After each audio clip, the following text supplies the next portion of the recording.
Hello and welcome to technical brain. तो आज हम लोग महाराष्ट्र बोर्ड के क्लास 10th के जो सिविक्स का चैप्टर नंबर 2 है जिसका नाम है द इलेक्टोरल प्रोसेस, उसके बारे में आज हम लोग पढ़ने। देखिए, द इलेक्टोरल प्रोसेस का मतलब क्या है। इलेक्टोरल प्रोसेस का मतलब होता है चुनावी प्रक्रिया। चुनावी प्रक्रिया का अर्थ क्या है कि जो इलेक्शंस होते हैं उसका प्रोसेस क्या है, कौन कौन इसके अंदर पार्टिसिपेट करता है, इसका मैनेजमेंट कौन देखता है, हमारे लीडर्स को किस तरीके से चुना जाता है। यही सब सारी चीजें जो है हम इस चैप्टर के अंदर देखेंगे। सो स्टार्ट करते हैं डेप्थ में।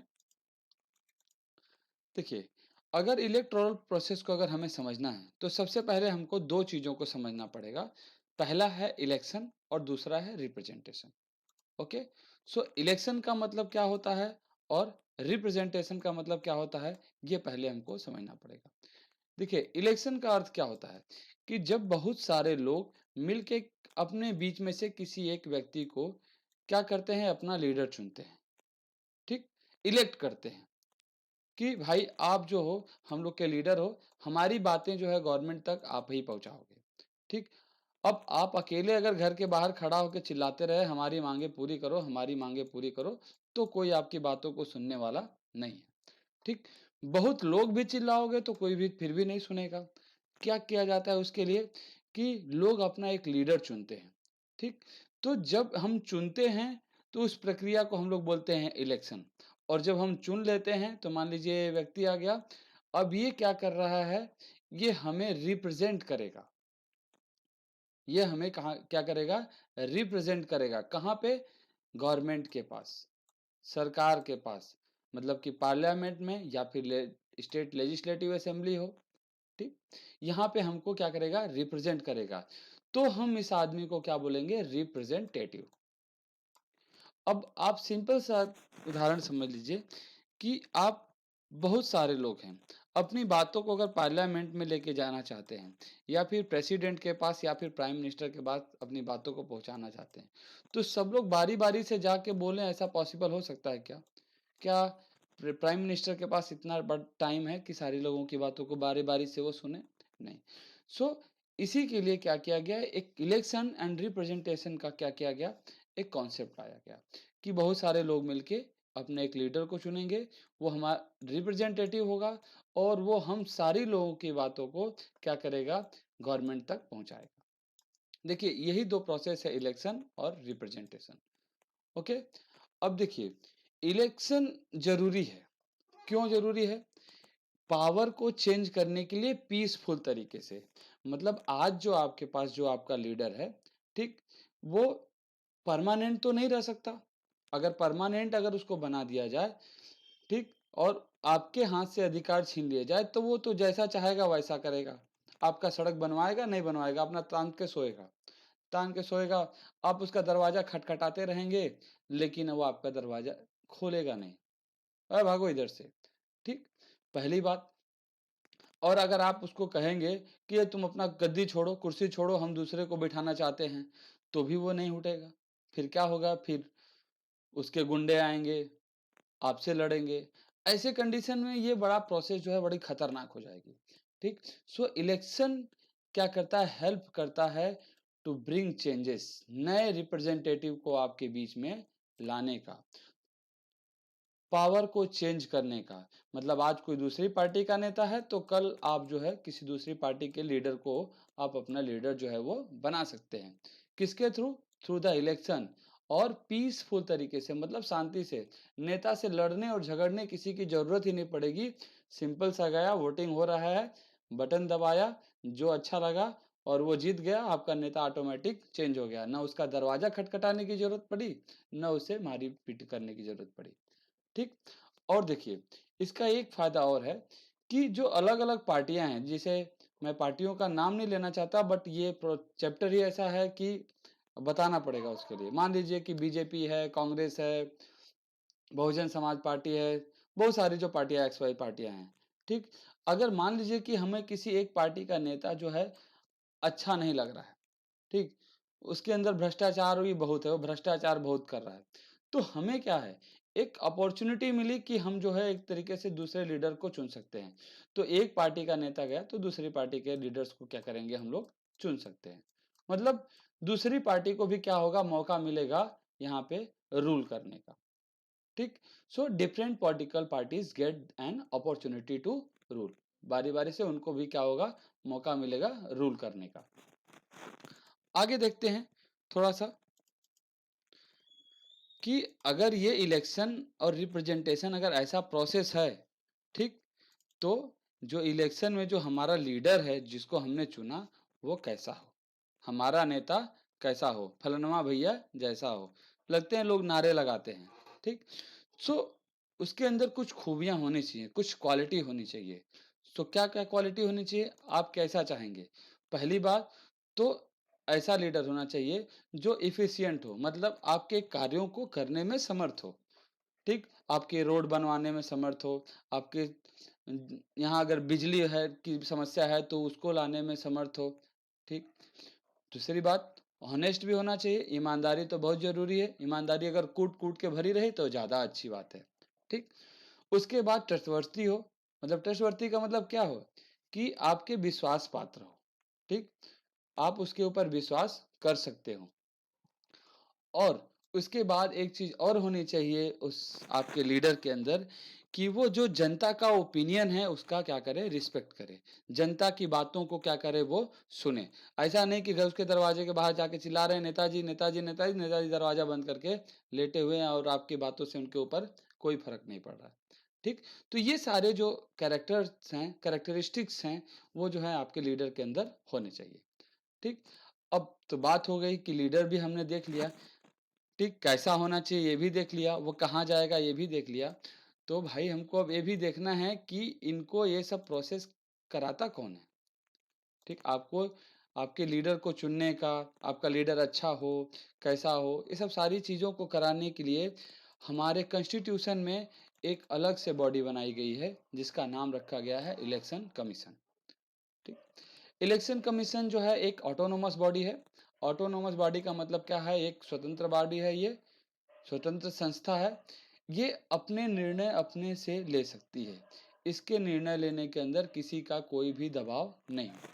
ये अपने सारे निर्णय, इलेक्शन कब कराना है, कैसे कराना है, ठीक, ये सारे निर्णय जो है इलेक्शन कमीशन अपने से खुद ले सकता है, किसी के दबाव में ये काम नहीं करेगा।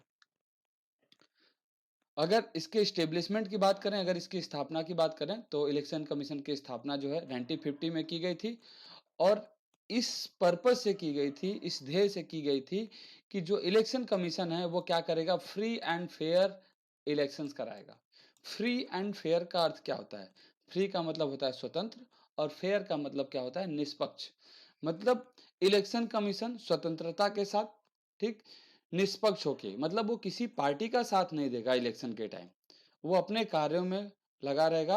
वो एक्स पार्टी का साथ देके कि एक्स पार्टी को जिता दें, वाई को हरा दें, वाई को हरा दें, एक्स को जिता दें, ऐसे कोई भी काम जो है इलेक्शन कमीशन नहीं करेगा। तो मेन इसी पर्पज के साथ जो है इलेक्शन कमीशन की स्थापना की गई थी 1950 में।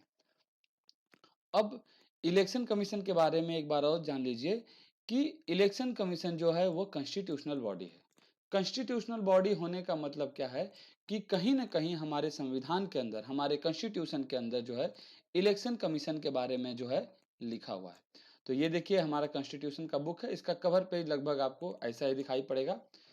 इसमें देखिए दो तरीके के इलेक्शन कमीशन बनाए गए हैं। पहला, एक जो है स्टेट इलेक्शन कमीशन, जो हमारे राज्यों में, जैसे इसमें उत्तर प्रदेश राज्य के बारे में दिया हुआ है, मतलब हर स्टेट में क्या होंगे, उनके अपने इलेक्शन कमीशन होंगे। तो इनका काम छोटे छोटे इलेक्शन कराना, जैसे म्युनिसिपैलिटीज का इलेक्शन कराना, पंचायत का इलेक्शन कराना, ऐसे जो सारे काम हैं वो स्टेट इलेक्शन कमीशन के दिए गए। अगर स्टेट इलेक्शन की बात करें तो हमारे आर्टिकल 243 के अंदर जो है स्टेट इलेक्शन कमीशन के बारे में दिया हुआ है। मैंने पहले भी कहा कि कॉन्स्टिट्यूशनल बॉडी है इन द सेंस कि कहीं ना कहीं हमारे कॉन्स्टिट्यूशन में जो है इलेक्शन कमीशन के बारे में दिया हुआ है। तो स्टेट इलेक्शन कमीशन के बारे में है जो कहाँ पे आर्टिकल 243 के अंदर दिया हुआ है। वहीं पे अगर दूसरी तरफ बात करें तो इलेक्शन कमीशन ऑफ इंडिया की, तो हमारे कॉन्स्टिट्यूशन के आर्टिकल 324 से लेके 329 तक में इसके बारे में पूरा डिटेल दिया हुआ है। ठीक, अब इलेक्शन कमीशन ऑफ इंडिया की जिम्मेदारी क्या है? जो भी बड़े-बड़े इलेक्शन हैं, ठीक? जैसे लोकसभा का इलेक्शन होता है, जिसमें हम लोग प्राइम मिनिस्टर को चुनते हैं, राज्यसभा का इलेक्शंस, प्रेसिडेंट्स के इलेक्शन, वाइस प्रेसिडेंट्स के इलेक्शन, ठीक? ये जो बड़े-बड़े इलेक्शन होते हैं, उनको कराने की जिम्मेदारी जो है वो इलेक्शन कमीशन ऑफ इंडिया को दी गई है, ठीक? तो इतनी बातें आपको क्या कर रखनी है? ध्यान रखनी है। याद रखिएगा, अगर आपको 1 से 2 बार अगर आप लोग इस वीडियो को देख लेते हैं, तो इलेक्शन कमीशन के बारे में सारी जानकारी आपको हो जाएगी और हमेशा के लिए हो जाएगी। चलिए आगे देखते हैं। देखिए, अगर इलेक्शन कमीशन ऐसा है, तो इलेक्शन कमीशन का स्ट्रक्चर क्या होगा? कौन-कौन लोग होंगे इलेक्शन कमीशन में? ठीक? तो देखिए, इलेक्शन कमीशन का स्ट्रक्चर बहुत ही सिंपल है और देखिए, मान लीजिए कि ये इलेक्शन कमीशन पूरा हमने क्या कर दिया, एक ऑर्गेनाइजेशन बना दिया कि ये इलेक्शन कमीशन है। तो इस इलेक्शन कमीशन में सबसे पहले एक चीफ इलेक्शन कमिश्नर होगा और उसकी मदद करने के लिए 2 और जो है इलेक्शन कमिश्नर होंगे। तो पहला वाला जो होगा, देखिए, चीफ इलेक्शन कमिश्नर होगा और उसकी मदद करने के लिए, उसकी हेल्प करने के लिए 2 और इलेक्शन कमिश्नर्स होंगे। ठीक।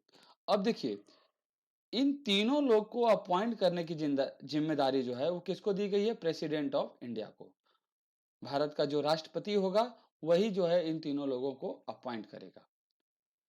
अब अपॉइंट करेगा तो सबसे पहली बात ये भी जान लीजिए कि कुछ एज होते हैं कि कितने दिन तक कार्यकाल रहेगा, कितने दिन तक आए तो कितने उम्र तक यहाँ पे रह सकते हैं। तो chief election commission of India जो है वो क्या हो सकता है? 6 साल के लिए अपॉइंट किया जाता है। मतलब 6 साल जब उसको अपॉइंट किया जाएगा तो वो 6 साल के लिए अपने सीट पर रहेगा। या फिर एज के 65 ईयर, जो भी पहले कंप्लीट हो जाएगा तो रिटायरमेंट ले लेगा chief election commissioner of India. ठीक, तो याद रखिएगा कि 6 ईयर के लिए और 65 ईयर तक के एज के लिए किया गया है।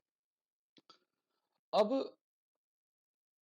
एक चीज और ध्यान रखिएगा कि जो हमारे पहले chief election commissioner of India थे, उनका नाम था सुकुमार सेन। ठीक, सुकुमार सेन जो थे वो पहले chief election commissioner of India थे। अब देखिए, चीफ इलेक्शन कमिश्नर और ये इलेक्शन कमिश्नर अगर इनको कोई अपने कब्जे में ले ले, मतलब अपने बस में कर ले, तो कोई भी जो है इलेक्शन जीत सकता है। ठीक, तो इसके लिए एक प्रोविजन बनाया गया कि चीफ इलेक्शन कमिश्नर को इसको पद से हटाने की जो जिम्मेदारी है वो प्रेसिडेंट ऑफ इंडिया को नहीं है। मतलब इसको अपॉइंट करने की तो जिम्मेदारी है, अपॉइंट कर सकते हैं, लेकिन इसको हटा नहीं सकते। ठीक, मान लीजिए कोई पॉलिटिकल पार्टी है, ठीक, वो बोल रही है कि भाई देखो, हम इस समय पावर में हैं, अगली बार भी इलेक्शन होगा तो हम ही को जिताना, अदरवाइज जो है हम तुमको अपने सीट से हटा देंगे। तो बड़ा टेंशन में हो जाएगा चीफ इलेक्शन कमिश्नर, अरे यार ये इसको अगर नहीं जिताएंगे तो वो हमको हटा देगा। ठीक, तो इसके लिए क्या किया गया, हमारे कॉन्स्टिट्यूशन में प्रोविजन बनाया गया कि चीफ इलेक्शन कमिश्नर को हटाने के जो प्रोसेस है वो वैसे ही होगी जैसे सुप्रीम कोर्ट के जज को हटाया जाता है। ठीक, बहुत ही कॉम्प्लेक्स प्रोसेस है उसको हटाने के लिए, लोकसभा में, राज्यसभा में, फिर उसके बाद जो है हम लोग आगे के चैप्टर्स में पढ़ेंगे इसके बारे में। तो बड़ा जटिल प्रोसेस है, कॉम्प्लेक्स प्रोसेस है। तो ऐसे में इनको अपने पद से हटने का कोई टेंशन नहीं कि हमको कोई नहीं हटा सकता। हम अपना काम जो आराम से करेंगे, हमको कोई धमकी वमकी दे के हटा वटा नहीं सकता। ठीक, तो ये चीजें हो गई। और हाँ, अब इलेक्शन कमिश्नर की और इलेक्शन कमिश्नर की बात करिए तो देखिए, इन लोगों को जो प्रेसिडेंट हैं, प्रेसिडेंट ऑफ इंडिया जो हैं, वो इनको इनके पद से हटा सकते हैं। लेकिन अगर चीफ इलेक्शन कमिश्नर जो हैं इनको रिकमेंड करें कि साहब ये लोग जो हैं अपने काम को अच्छे से नहीं कर पा रहे हैं और हमारे पास तो पावर है नहीं कि हम इनको हटा दें, तो आप क्या करिए कि मैं रिकमेंडेशन देता हूँ कि आप जो है इन लोगों को हटा दीजिए, क्योंकि ये लोग जो है अच्छे से काम नहीं कर पा रहे। सो इनके साथ ऐसा प्रोसेस है। ठीक, अब इलेक्शन कमीशन का जो है बहुत ज़्यादा एक्सपेंस नहीं है। एक्सपेंस का मतलब जो है खर्च नहीं है इनका बहुत ज़्यादा। क्यों नहीं खर्च है? क्यों? क्योंकि इलेक्शन कमीशन का अपना खुद का स्टाफ नहीं होता, सेपरेट स्टाफ ये लोग इनके पूरे डिपार्टमेंट में नहीं है।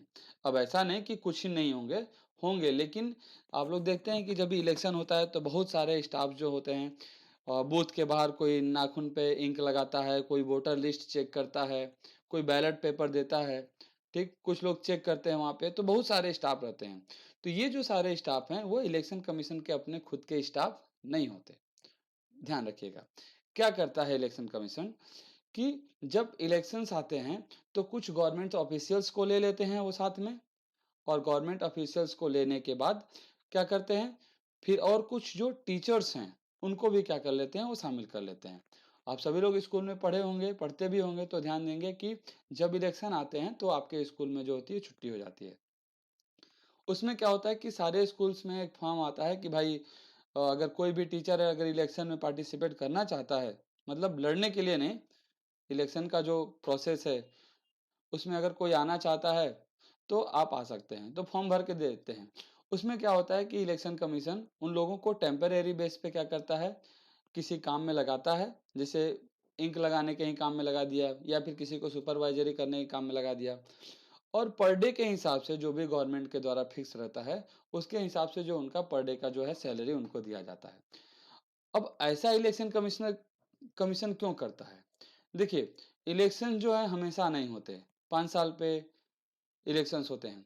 अब इलेक्शन कमीशन बहुत सारे स्टाफ को लेकर उनको सालों भर सैलरी दे, तो इसमें इलेक्शन कमीशन का क्या होगा, एक्सपेंसेस ज़्यादा हो जाएगा, बहुत ज़्यादा पैसा जो है इलेक्शन कमीशन को खर्च करना पड़ेगा। इसलिए इलेक्शन कमीशन क्या करता है, अपना खुद का सेपरेट स्टाफ नहीं रखा है, ये गवर्नमेंट ऑफिशियल्स और टीचर्स को लेकर अपने काम करा लेता है। जितने दिन लोग उनके साथ काम करते हैं उसका उनको क्या किया जाता है, सैलरी दिया जाता है, और इलेक्शन कमीशन जो है अपना काम कर लेता है। ठीक, अब आगे देखते हैं।